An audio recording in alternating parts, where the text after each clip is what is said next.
I became a huge Mad Men fan last year, and I really wish I had been around in its heyday to post all about the crazy ways everyone thought the show would end.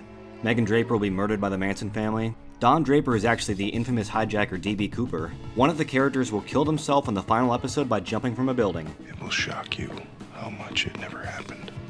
Which leads into one of the strangest but also most natural theories that started from the very beginning.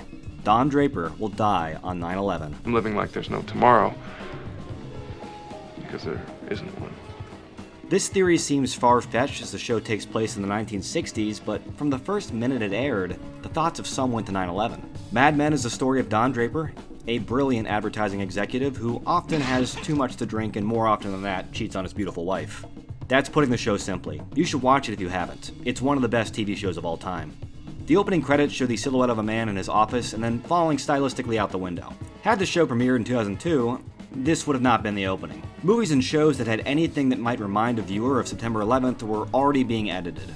6 years after the attacks, though, this Saul Bass-inspired intro could air with only minor pushback. More major pushback came when the show advertised the image in New York City against actual buildings. This helped the Don Draper 9/11 theory grow. So what is this theory? How does this tie into a show set from 1960 to 1970? That's what I'm asking. TV shows offer so much material that if you go into any multi-season show looking for crumbs for a theory, you're gonna find something. Joe! Surprise! There's an airplane here to see you! Throughout Mad Men, Don often looks out at planes or talks about flying. I get on a plane, I don't care where I'm going. I just want to see the city disappearing behind me. The most common flight we see him taking is from the East Coast to the West Coast, same as the flights that were hijacked. At the beginning of each episode, we see his silhouette falling from a building. Because of this man's disastrous life, most theories did not end with Don Draper having a smile on his face. With the importance of historical events to the story, many thought, why not jump ahead 31 years? Apparently my father was on that plane. Don Draper, age 75, would be about to retire when he takes a meeting at the World Trade Center on the morning of September 11th, 2001. His children are now fully grown and living successful lives, despite how he raised them.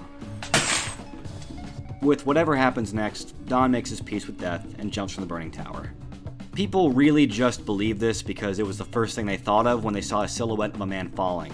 I think the writers knew about a lot of the theories and played into them just to see what the fans would do, but the 9/11 one is never used like that. How could it be? It exists because people want to feel smart and like they know what something is building towards. No one watched that first episode and said, I bet that man would like to buy the world a Coke. Series creator Matthew Weiner directly responded to Mad Men's link with 9/11 and said that there was no connection. The image of a falling man's silhouette existed long before the attacks, though a few 9/11 family members still found it insensitive that these ads for season 5 were in Manhattan. Mad Men theories were a cultural phenomenon, and basically none of them except Pete will become a sweetheart turned out true. A thing like that. Really, it's entertaining to watch shows looking for insane clues. Don Draper's birthday is June 1st. That means Don Draper is a Gemini, sort of. Gemini represents twins. Don Draper will die in the Twin Towers. See how easy that is? I hate to break it to you, but there is no big lie. Even though this didn't happen on Mad Men, we'll get an O's set period series one day that Mad Men will certainly have played an influence on.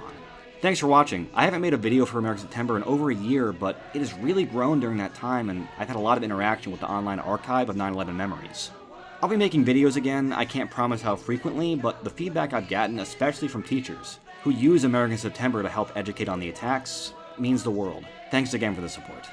If any of you are Mad Men fans, I did just start a Substack newsletter with free Friday breakdowns of every episode and special articles on Sunday. A link for that is in the description.